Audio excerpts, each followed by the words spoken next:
Seja muito bem-vindo a mais um programa Café Cult, aqui no canal 20 da NET Cruz Alta, nosso encontro de todos os dias aqui no canal 20. Hoje eu tenho a honra de receber um dos principais jornalistas aqui da nossa cidade cruzaltense, jornalista, escritor e uma grande personalidade da nossa cidade, Paulo Pinto. Seja bem-vindo ao nosso programa, Paulo, tudo bem? Obrigado, tudo bem, mas eu não estou acostumado com essa insuflação de elogios. Ou seja, encheu o ego, né? Estou me sentindo lá em cima. Agora, na minha idade já não tem mais ego, né? Eu não vou nem perguntar a sua idade, mas o senhor é do século passado, né? Sou do século passado, então por que não? Agora, no dia 7 de julho, 7/7, eu vou completar a gloriosa idade. Sabe o que é isso? Gloriosa idade é alguma idade especial que eu não sei qual que é. Todo mundo que tem sorte chega na gloriosa idade. Seria 50? Como ele é bonzinho, né? Ele é bonzinho. 8 décadas. 80 anos. Ou 16 lustros.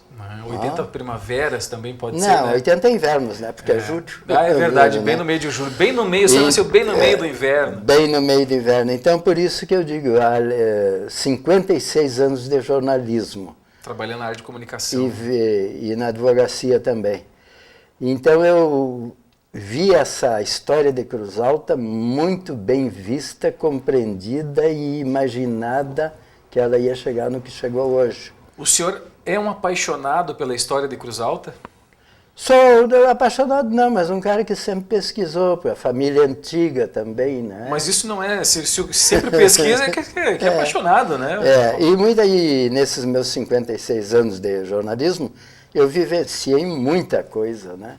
Coisas boas e coisas ruins. Coisas ruins. Infelizmente, por exemplo, quando eu comecei no jornalismo, a cidade ainda detinha um alto poder econômico. Nós tínhamos uma sociedade de alto gabarito e tínhamos indústria, tínhamos comércio. O município tinha 11 distritos. Então aqui era o centro econômico, social, cultural, desportivo, era tudo aqui. Tudo aqui. Então, inclusive, só para te dar mais ou menos uma ideia do que era, nós tínhamos aqui o Teatro Carlos Gomes, na Praça João Firmino, onde hoje tem a Igreja de Fátima. Ali vinham companhias, inclusive companhias de operetas italianas para se apresentar aqui. Em Cruz Alta. Em Cruz Alta. Então vinha o seguinte, que tudo era rodeado de fazendeiro. E fazendeiro, na época, era o poder econômico dominante. Mas tinha indústria, como o senhor falou. Tinha indústria, sim, mas os fazendeiros, tinha até o Banco dos Fazendeiros, que era o Banco da Província, né? Banco dos Fazendeiros. Então, esses fazendeiros aqui do redor, Tupã, Júlio de Castilho, Palmeira, Soledade, tudo isso era de Cruz Alta. Eles vinham para cá com as famílias para assistir aos espetáculos de teatro, de operetas, que se chamavam récitas, eram 7 dias. As companhias vinham e ficavam 7 dias e apresentavam durante 7 dias consecutivos. Cada consecutivos. dia um programa diferente, uma peça diferente. Então elas vinham com as famílias e as famílias todos se hospedavam no hotel e durante o dia as senhoras e as senhoritas, né, iam no comércio fazer compras e tal. Então o que representava isso? Um poder econômico extraordinário. Naquela época, isso a gente está falando de que época mais ou menos? No início do século passado. Isso aí o pessoal se vestia melhor naquela época ou se veste melhor agora? Não, até vou escrever um artigo a semana que vem dizendo assim, os bem e os mal. Porque naquela época, tudo é questão econômica, viu? Não adianta nós fugir disso, tudo é dinheiro, como eu chamo nas minhas colunas, pimpe. Então, naquela época, a gente dizia, fulano está mal arrumado, Beltrano está bem arrumado. Sabe o que era? Era ali, bem vestido. Como se dizia, na estica. Na estica? Na estica. Ou seja, quando o cara estava na estica, estava bacana, estava legal. Bacana. Então, por exemplo, no cinema não se ia os cavaleiros sem terno e gravata. E as senhoras e senhoritas de vestido. Um vestido longo. Vestido longo, bonito e tal. E todas elas usavam perfumes franceses, naturalmente, né? Não usavam amor gaúcho, né? Não, né? O amor gaúcho, né? O amor gaúcho foi famoso, né? É verdade. É do tempo de Teixeirinha, né? Então, essa era a época de glamour Inclusive, aqui eu estou passando nas tuas mãos, né? O livro que eu escrevi, Os Porões do Comercial. A gente vai falar dele daqui a pouquinho. Que isso aqui é a história do clube. Então, esse clube reunia, como diziam os franceses, la crème de la crème. Ou seja, a nata da nata. A nata da nata. Então, o baile de debutantes no clube era a exclusividade do clube comercial. E deveria ser o acontecimento do ano, né, para a sociedade. Não tinha outro, tinha dois importantes. O outro era o Réveillon, 31 de dezembro. Mas para esse baile de debutantes, inclusive a Célia Ribeiro, que está viva, hoje ainda tem coluna no Jornal de Porto Alegre, ela vinha contratada para dar curso para os debutantes. Como se portar, como se Sim, vestir, tudo, como para andar. fazer passeios e todas essas coisas. E as debutantes, a maioria, só debutava quem tinha dinheiro, né? A maioria, os vestidos eram feitos em Porto Alegre. Inclusive, na época, Deveria ser custo altíssimos, né? tinha uma famosa costureira, Meire Stegler. O marido dela tinha indústria de refrigeradores Stegler, né? Então, muitas moças, mas isso há uns 60 anos atrás.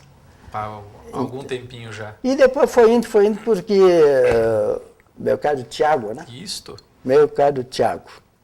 Não, é Iago. Não, o Iago não. O Iago é outro. Tiago é um dos apóstolos. Exatamente. Por isso que eu recebi esse nome. Eu sou especialista também. Na minha coluna, sempre no final, eu publico um trecho de uma epístola, de qualquer coisa lá. Eu gosto muito de Paulo. Aliás, a sua coluna, o senhor sabe quando começou a sua coluna no jornal? O senhor já foi diretor desse jornal de circulação aí, da cidade, mas o senhor tem... Tá frio. Vamos dar um jeito no intervalo, viu, seu Paulo?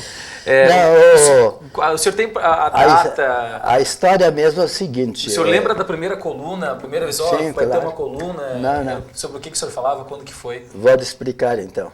Como é que dizia aquele da televisão? Posso esclarecer? Posso Esclarecerei. Então, assim, eu, quando comecei, eu trabalhava na advocacia com o doutor Pedro Nunes. E eu sempre estava pelo jornal, Prudêncio Rocha, né, era muito meu amigo.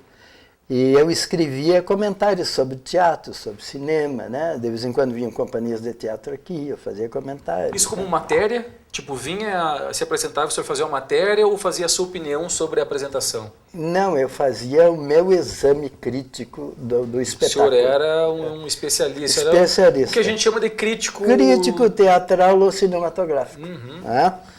Então, fazendo aquilo ali, e um dia, até teve um teatro popular aqui, uns 50 anos atrás, Teatro Biduca. Que coisa impressionante é que eles levavam todas as noites uma peça diferente. Mas devia ser Ficavam 30, 40, 50 dias aqui. Aí eu fazia, o Biduca ficou meu amigo e tal.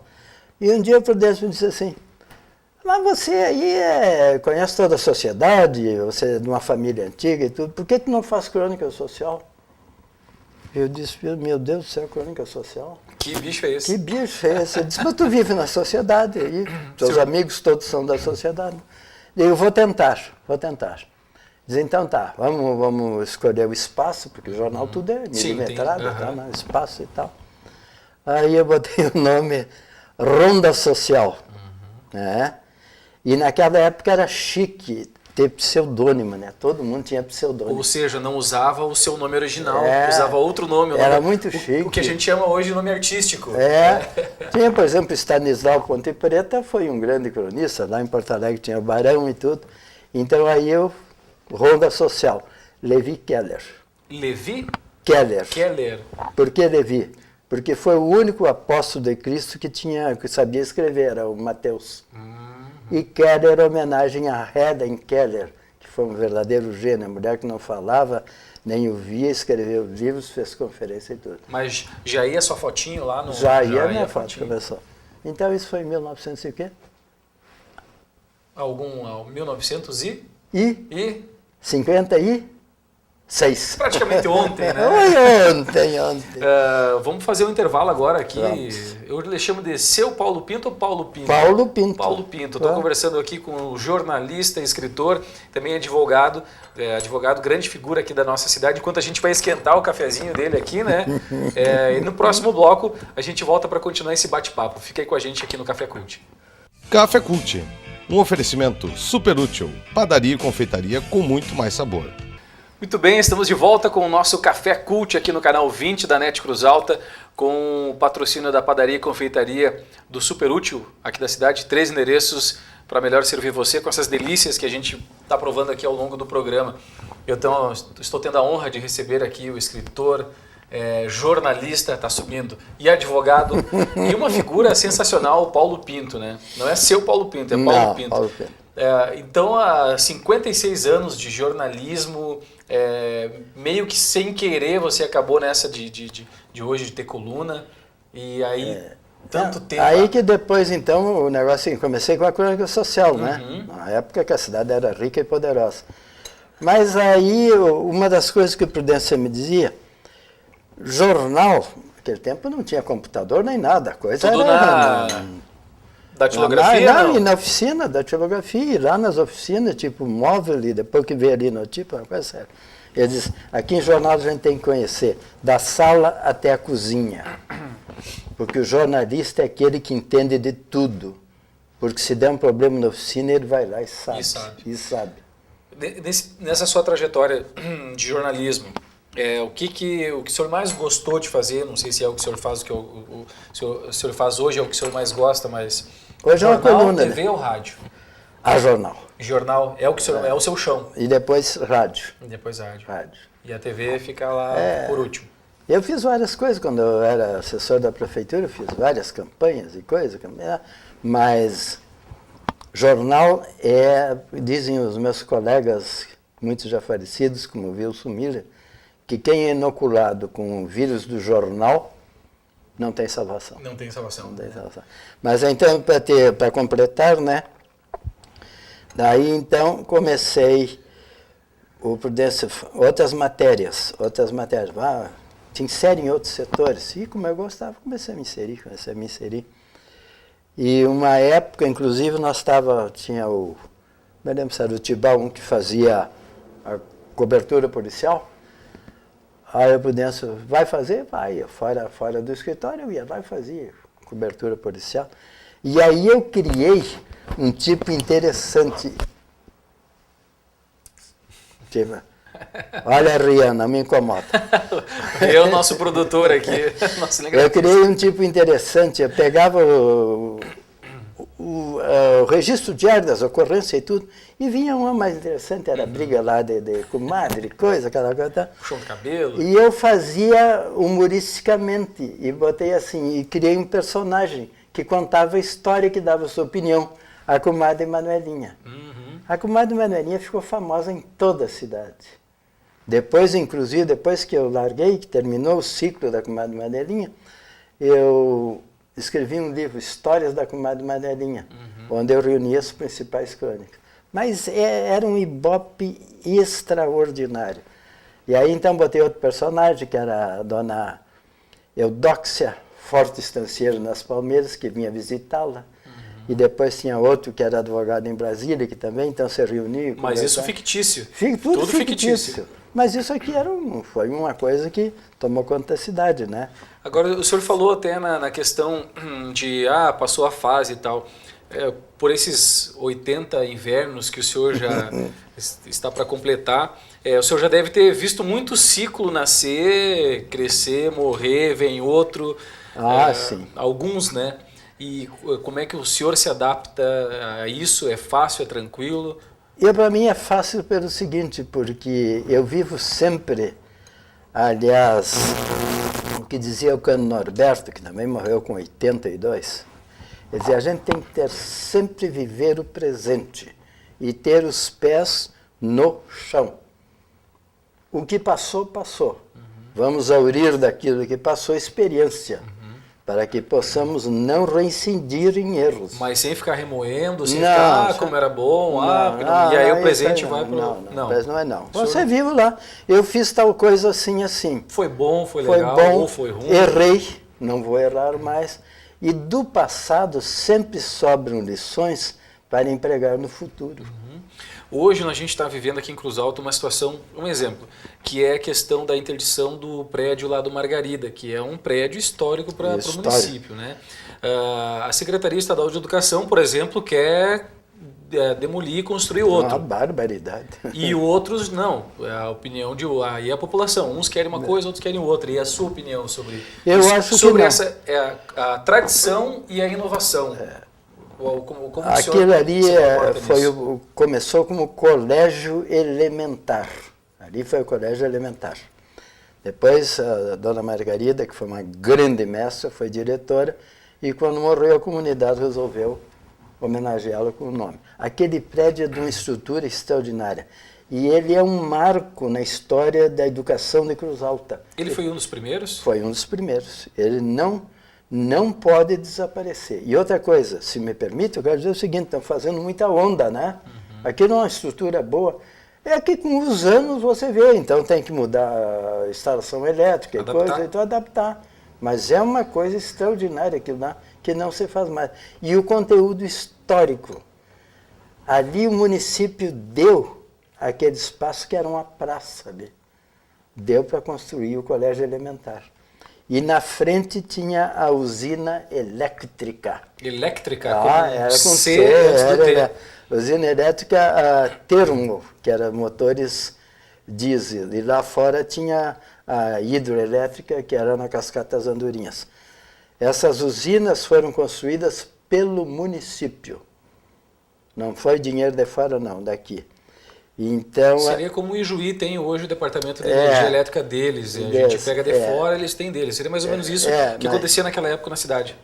Não tinha de fora, sabe?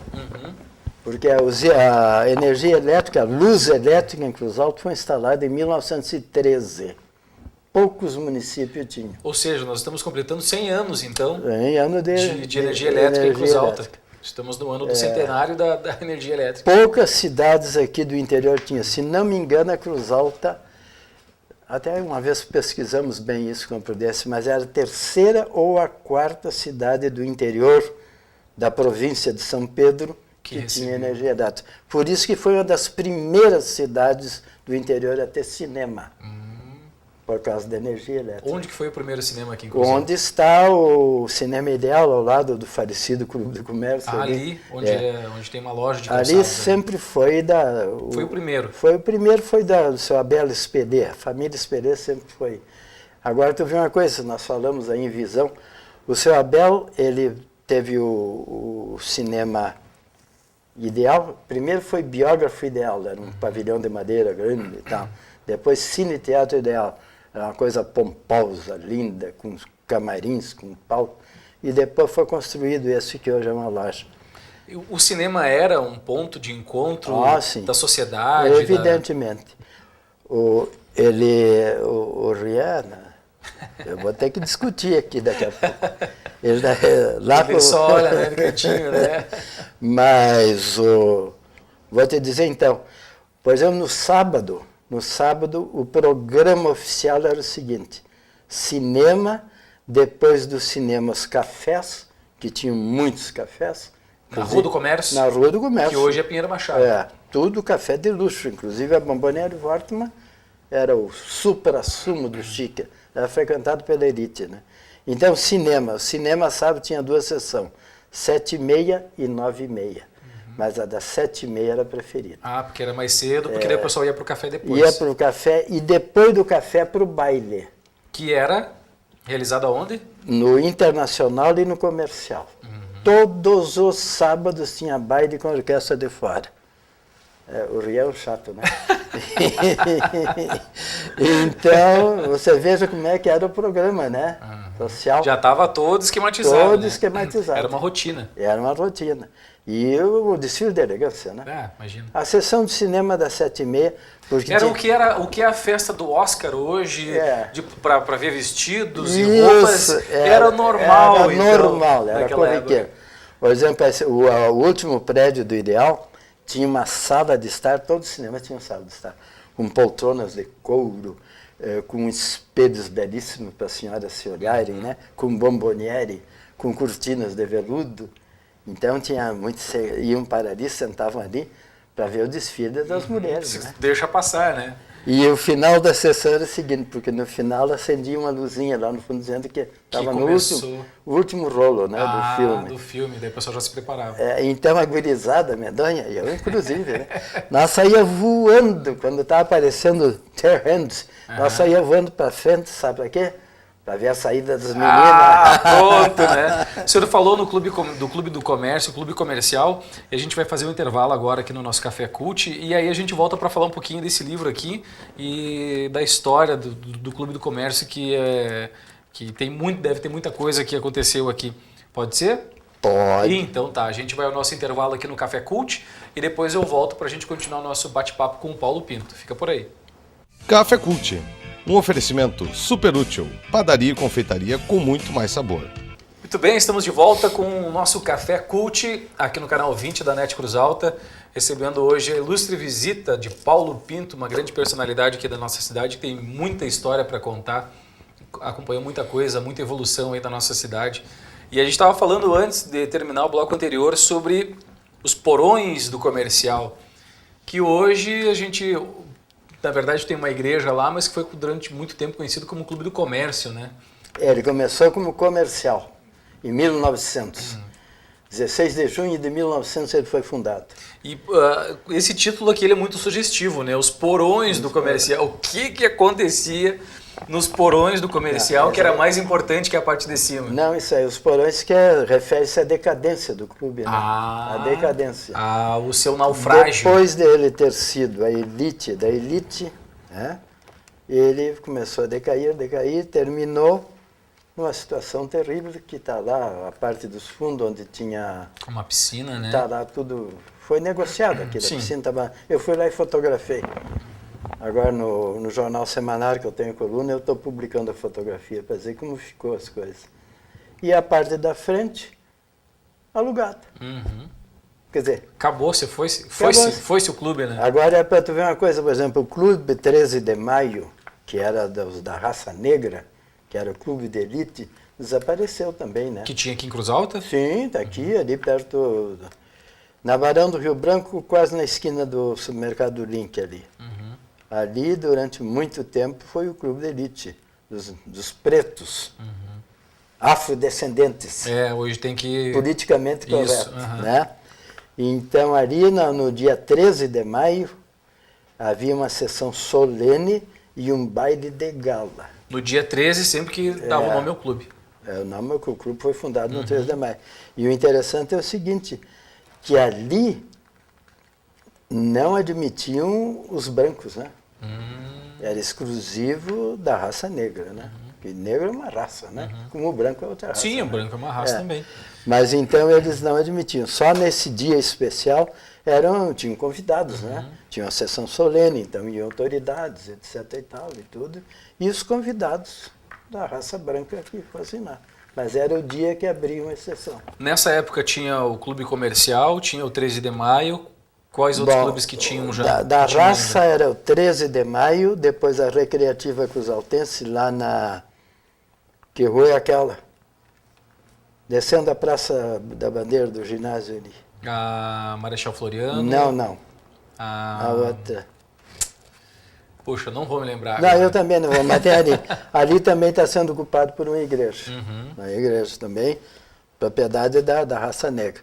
Depois aqui na Barão do Rio Branco, onde hoje estão demolindo ali, que vai sair um prédio ali teve a Sociedade Recreativa Primavera, que era também dos pretos, né? Muito movimentada. Aquela desapareceu há muito tempo. E aqui, tu vê como a raça era unida e grande, né? Ou seja, 3 de Maio, Recreativa Cruzaltense, Primavera, e aqui na subida da General Osório, depois da esquina ali com voluntários subindo por lá de lá. O prédio não existe mais. Tinha um prédio muito grande de clube de pretos também. Sabe como é que era o nome? Não tenho nem ideia. Rancho Suco. Rancho Suco. Participavam todos os carnavais, porque naquele tempo não tinha escola de samba. Tinha blocos. Os blocos de carnavais que iam para os clubes. E tinha os remeleixos. O remeleixo era a figura que ia na frente e que movimentava, que fazia evoluções. Hoje seria uma rainha da bateria, a rainha da escola. E os remeleixos tiveram dois famosos aqui. O Nego Pimenta, que era do Clube 3 de Maio. E o outro, que era grandão, como é que era o nome dele? De vez em quando queimam chips, né? Queimou. Fernandão. Fernandão era da Recreativa Cruz Altense. Esses eram famosos. E naquela época já existia o Clube Internacional, o Grêmio? Não, o Grêmio é de 1950, o Grêmio é recente. O Grêmio também está sendo ocupado por uma igreja, né? Então, naquele tempo era o seguinte, era o Clube do Comércio, 1900, 1928 o Clube Internacional, que começou como clube esportivo, e 1895, mais antigo que o Internacional, o Fratellanza, Sociedade Fratellanza ed Unionic Italica, que hoje chama-se Clube Cruz Altense. De tudo isso, o Clube Cruz Altense ficou melhor. Mas foi o seguinte, porque aqui veio uma equipe, uma colônia, que a gente dizia, de italianos progressistas. Isso que eu falava antes, né? E uns oriundos de lá e outros descendentes.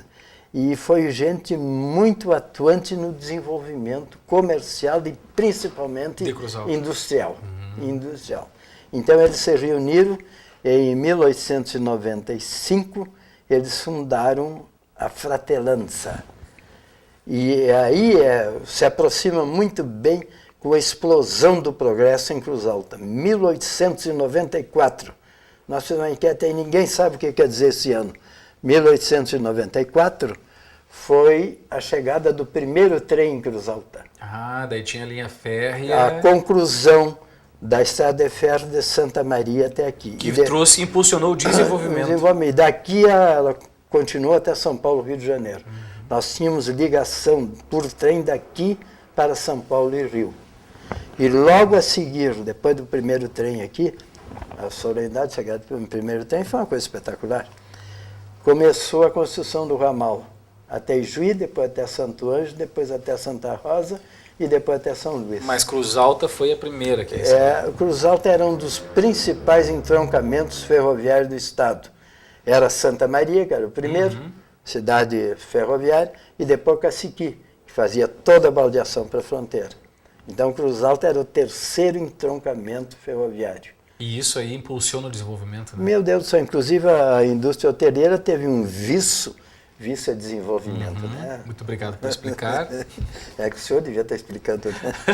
É vice extraordinário porque só uma coisa que eu acho interessante que o público deve saber.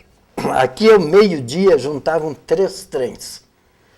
Um Passo Fundo Santa Maria, outro Santa Maria Passo Fundo e outro para o ramal, que era Ijuí, Santo Ângelo, Santa Rosa. Daí faziam as baldeações. E aqui era ponto de almoço. Então, 3 trens.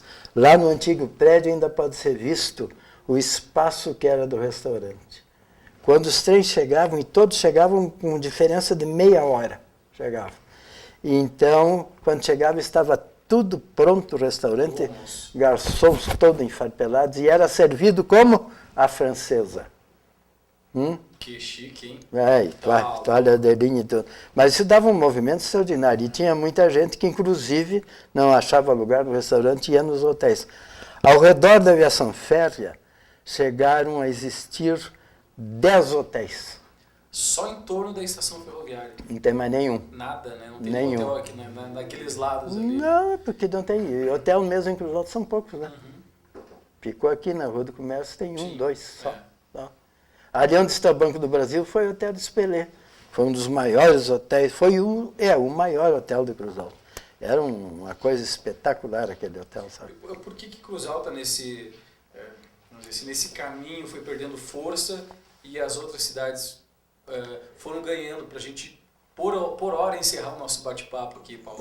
Então tá. Por que tu acha que aconteceu isso? Aconteceu pelo seguinte, que nós não tivemos, é o que eu falei antes, visão.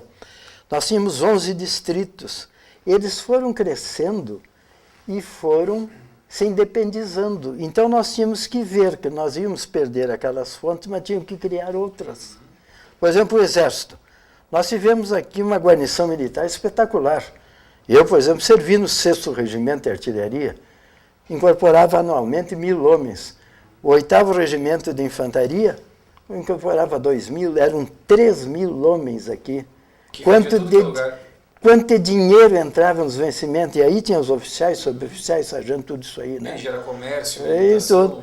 Mas aí, à medida que os quartéis foram desaparecendo, o 8º virou 17, depois desapareceu uma escola 17 que... foi lá para a Amazônia. Em Tefé. Hoje nós temos a única escola de aperfeiçoamento. Sim, mas não tem efetivo nenhum. Eles vêm aqui, ficam 2 meses e vão embora. Né? Nós tínhamos que ter criado outras alternativas de renda e de negócios. E não nos vimos isso. Viu? Isso aí, mas tem tempo para isso ainda, né? Pode Próximo programa o senhor me responde. A gente está encerrando por aqui o nosso bate-papo no Café Cult. Paulo Pinto, obrigado pela tua presença, disponibilidade de vir aqui conversar com a gente, e a gente está sempre à disposição. Obrigado. A gente convida você então a assistir os nossos próximos programas, e a gente finaliza aqui com o patrocínio da Padaria e Confeitaria do supermercado Super Útil, 3 endereços aqui em Cruz Alta, para melhor atender você. Muito obrigado pela sua audiência e até o próximo programa. Valeu!